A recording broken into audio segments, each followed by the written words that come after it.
그래서 이런 청약의 수백 대 1의 경쟁률이 나온다고 하지만 이런 기회가 반드시 옵니다, 여러분. 그렇기 때문에 제가 얘기한 대로 이런 편견을 벗어버리고 이러한 시기가 오고 이런 기회가 왔을 때 여러분들이 제가 얘기하는 부분들을 꼭 명심하시면 좋을 것 같습니다. 임성배 TV 보는가 댕댕큰 이제 보는 기사는 이데일리의 기사입니다. 여기에서 보면 예고 없이 미뤄진 줍줍 규제, 유주택자만 신났다라는 제목을 이제 채택을 하고 있습니다. 많은 우리 구독자분들께서 이 줍줍이라고 하는 것을 아마 알고 계실 거예요. 이 줍줍이라고 하는 뜻은 줍고 또 줍는다의 이제 줄임말이라고 보시면 됩니다. 그래서 아파트 청약을 신청해서 이제 뭐 대출이 안 나온다거나 아니면 일부 층수가 마음에 안 들어가지고 계약을 안 하는 분들이 있겠죠. 그런 물량들을 이제 무순위 청약이라고 해서 청약의 규제사항, 제한사항이 없이 유주택자들도 이제 청약 신청을 해서 이제 추첨제를 통해서 당첨자를 선정하거나 아니면은 이제 선착순으로도 당첨자를 예전에는 선정하는 그런 방법들이 있었습니다. 그래서 많은 사람들이 이 정보를 알고 계신 분들 같은 경우에는 이제 시공사, 건설사 홈페이지 같은 데서 이제 공고를 합니다. 또는 내가 모델하우스에 가가지고 내 연락처를 남겨놓으면은 이 줍줍이 아파트 물량들이 나왔을 때 개별적으로 문자를 주기도 해요. 그래서 이러한 그 미계약 물량들, 미분양 물량들을 관심을 가져야 된다고 제가 누누이 말씀을 드렸죠. 즉, 편견을 가지면 안 됩니다. 부동산에서 일정한 편견을 가지고 바라봤을 때 내가 다가올 수 있는 그런 기회들을 놓치게 돼요. 그래서 미분양 물량이나 미계약 물량들도 여러분들께서 관심 있게 봐야 된다고 제가 말씀을 드렸죠.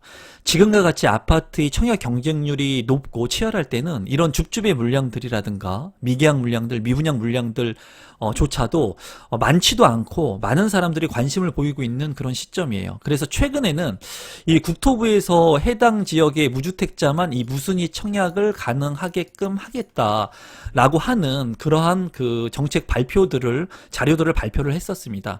그런데 이러한 무주택자들한테만 이 줍줍의 기회도 주겠다고 했는데 이러한 부분들이 지금 이제 조금 연기가 되고 있는 시점인 것 같아요. 그래서 최근에 4월이나 5월에 이 무순위 청약 단지로 유주택자들이 몰려서 경쟁률의 그런 다른 사항들을 살펴보니까 아산의 아파트 줍줍 경쟁률이 이제 6,547대 1이 됐다고 해요. 엄청나죠. 저도 이 아산의 줍줍 물량은 제가 청약 신청을 했었습니다. 무순위 청약으로. 그런데 이렇게 지금 현재의 무순위 청약 경쟁률이 이제 대구 같은 경우도 155대 1을 기록했다. 30가구를 모집하는데 4,679명이 몰렸다. 그래서 엄청난 1순위의 경쟁률이 12대 1인데도 불구하고 이제 무순위 청약 경쟁률 같은 경우에는 155대 1을 기록할 만큼 이제 10배 이상의 경쟁률이 치열하다는 겁니다.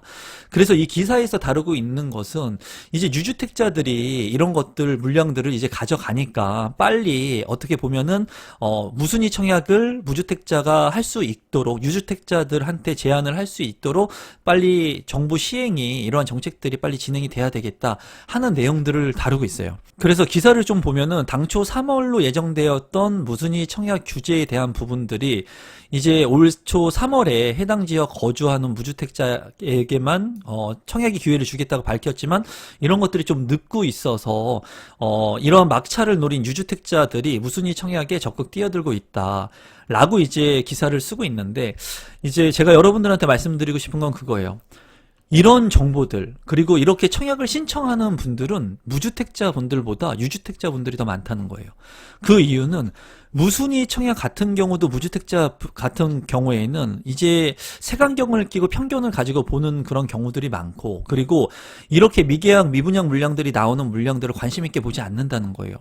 지금 같은 경우에는 아파트 청약의 경쟁률이 너무나 높기 때문에 이런 편견을 깨고 미계약 미분양 물량들조차도 관심 있게 보셔야 되고 오히려 무주택자 분들이 이러한 물량들을 더 관심 있게 보고 청약 신청을 하고 도전을 해야 되는데도 불구하고 정작 이러한 물량들의 청약 신청을 하고 추첨제 물량을 통해서 이런 무순위 청약의 아파트 물량들을 가져가시는 분들은 안타깝게도 유주택자 분들이 더 많다는 겁니다.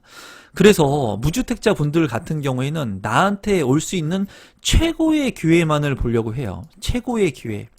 그렇기 때문에 너무나 좋은 물량들만을 집중하고, 그리고 최고의, 내가 30년, 40년 무주택자 기간을 유지를 했는데 내가 이렇게 남들이 청약되고 버린 물량들, 계약하지 않은 무순위 청약의 물량들을 내가 가져가고 싶지 않다는 거죠. 물론 이해가 됩니다.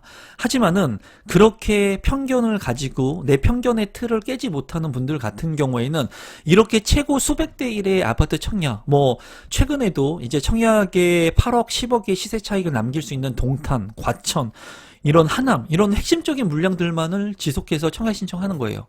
그러다 보니까 청약 당첨이 되겠습니까? 안 되겠습니까? 여러분. 되지 않는다는 거예요.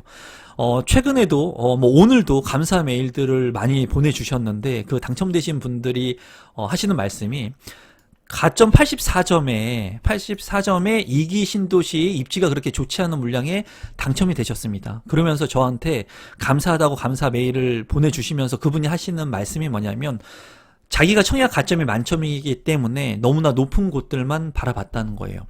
물론 청약 신청을 해서 당첨이 될 수 있었겠지만 그렇게 됐을 때는 자금이 안 된다는 거예요. 그런 나날들을 매일같이 지나오면서 1년이 지나고 2년을 지나가다 보니까 결국에는 아파트 청약 신청을 하지도 못했고, 왜냐하면 84점의 가천에 청약 신청해서 당첨될 수 있어요. 예를 들면. 또는 또 동탄이나 이런 핵심적인 8억이나 10억이 되는 아파트 물량에 청약 신청해서 청약 당첨될 수 있습니다. 하지만 중요한 것은 그러한 물량들의 계약할 계약금이 없고, 그리고 그런 물량들의 가격들이 비싼 물량 같은 경우에는 내가 송도 같은 경우에도 핵심적인 물량에 내가 계약금이라든가 자금 계획을 세울 수가 없다라는 거예요. 그래서 최근에 이 84점의 가점을 가지고 2기 신도시 외곽에 있는 아파트 청약 물량에 청약 신청을 했고 3억대의 아파트 물량이 당첨이 됐다고 합니다. 그러면서 저한테 말씀하시는 것이 뭐냐면 제가 눈높이를 낮췄더니 너무나 감사한 일들이 생기더라는 거예요. 그리고 용기가 생기더라는 거예요. 그래서 제가 그분한테 메일을 써줬습니다. 잘하셨습니다. 내가 나한테 맞지 않는 옷을 굳이 입을 필요가 없는 겁니다. 그래서 청약 가점 만점이지만 3억대에 내 집 마련했다는 거예요. 이런 것을 보면은 사람들의 편견, 청약 가점이 높다고 무조건 좋은 것만을 해야 되느냐? 물론 입지에 대한 부분을 제가 말씀을 많이 드리죠. 입지가 중요합니다. 정말 이 84점의 가점이라면 좋은 입지의 아파트에 청약 신청을 해서 당첨이 되면 좋겠죠. 하지만 중요한 거는 내 자산의 규모, 그리고 지금 대출의 규제가 워낙 심하기 때문에 입지가 나쁜 곳이라고 하더라도 그 누군가한테는 그 아파트가 최고의 집이 될 수가 있다는 생각을 늘 합니다, 저는. 그래서 제가 말씀드리고 싶은 것은 이제 이 기사에서는 어떤 것들을 중점적으로 얘기하고 싶냐면 무주택자 분들과 다주택자 분들이 있을 때 이러한 무순위 청약의 물량들을 누가 적극적으로 뛰어들고 있느냐, 유주택자 분들이 더욱더 집중해가지고 뛰어들고 있다는 거예요. 이분들 같은 경우에는 청약의 자격 제한이 지금 2주택 이상은 1순위에서 조정 대상 지역 같은 경우에는 규제를 하고 있기 때문에 비규제 지역을 선택하거나 무순위 청약을 해야 되는데, 이 유주택자들이 가지고 있는 생각은 그거예요. 아파트 청약이라고 하는 것은 단순히 내가 그 아파트만을 사는 게 아닙니다. 그 커뮤니티 시설을 모두 사는 거예요. 그리고 그 기반 시설들을 내가 모두 사는 거예요. 아파트 단 한 개의 소유권을 가져오지만 내가 5억, 6억, 7억의 돈을 주고 대출을 활용해가지고 내 집 마련을 하게 된다면 그 커뮤니티나 또는 조경이라든가 주변의 인프라 시설들을 내가 같이 산다고 생각을 하는 겁니다. 그렇기 때문에 신축 아파트 같은 경우에 입지가 괜찮은 지역들은 이 유주택자 분들이 분양권을 산다거나 아니면 이 무순위 청약에 적극적으로 뛰어드는 거예요. 하지만은 안타깝게도 무주택자 분들 같은 경우에는 이 너무나 높게 올라버린 주택 가격 때문에 이런 리스크들을 생각하면서 쉽게 내 집 마련을 할 그런 기회들을 잃고 있다는 거죠. 그래서 우리 구독자분들 같은 경우에는 지금 현재 이 무순위 청약에 대한 부분들 경쟁이 치열해서 아마 그런 생각을 하시는 분들도 있을 거예요. 수백 대 1, 수천 대 1인데 이거 내가 해가지고 당첨되겠어? 라는 생각을 하시는 분들도 많겠지만, 내가 이 청약 신청하는 게 요새는 클릭 몇 번 하면 되거든요. 제가 20대 때 청약을 할 때는 서류 다 작성해가지고 줄 서가지고 했습니다. 그런데 지금 같은 경우에는 그냥 앉아서 청약 신청하면 돼요. 너무나 쉽죠. 내가 거기 안 가도 된다는 거예요. 그냥 사이트를 통해서도 할 수 있는 것들이 많고 건설사 홈페이지를 통해서도 쉽게 할 수 있는 것들이 많다는 거예요. 이런 것들을 여러분들께서 하나의 큰 기회라고 생각을 하시고 여러분들께서 괜찮은 물량들이 있으면 적극적으로 청약 신청을 하면서 여러분들께서 이러한 경험들을 쌓아 나가시는 겁니다. 그리고 지금 같은 경우에 이 청약에 대한 규제가 점점 더 강화되고 있지만은 제가 여러분들한테 말씀드리는 것처럼 지금은 이 무순위 청약에 대한 관심도가 높지만은 시간이 지나서 공급 물량이 많아지는 시기가 온다면 1순위 청약에서도 아마 미달이 나는 분양 물량들이 생길 수 있고요. 그리고 이러한 무순위 청약의 물량들이 일부 많이 있는 그런 시기가 도래할 수 있습니다. 그럴 때는 내가 원하는 물량들을 가가지고 그냥 계약할 수 있어요. 그런 시기가 앞으로 분명히 올 거예요. 저는 그렇게 생각을 하고 있습니다.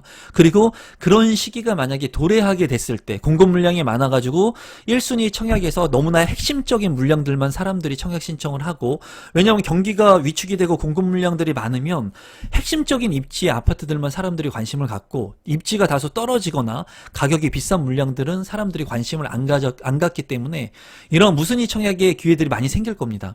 그런 시기가 왔을 때는 지금처럼 이렇게 유주택자 분들이나 무주택자 분들이 몇백 대 1의 무순위 청약 경쟁률이 나오지 않는다는 거예요. 그때는 무주택자 분들 같은 경우에는 아마 무순위 청약에 관심을 전혀 갖지 않을 거고요.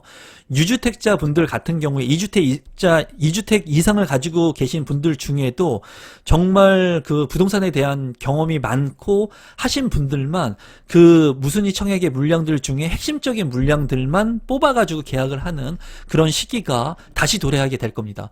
그 시기를 최근에 보면은 2012년도가 되겠습니다. 2012년도에 저점 구간에서 2013년도, 14년도에 이때 무순위 청약 그 신도시에서 생겼던 그런 일부 물량들을 이때 같은 경우에 양도세 면제에 대한 한시 규정도 있었거든요. 조특법이라고 해서 조세특례법이 있었습니다. 그래서 일부 기간 동안 샀던 물량들을 신규 주택 분양 물량을 사게 되면은 양도세를 면제해주는 그런 조세특례법도 있었죠. 조특법이 있었습니다. 그래서 이러한 부분들 시점이 만약에 도래하게 되는 시점, 이 부동산의 파동은 반복입니다, 여러분. 반복이에요.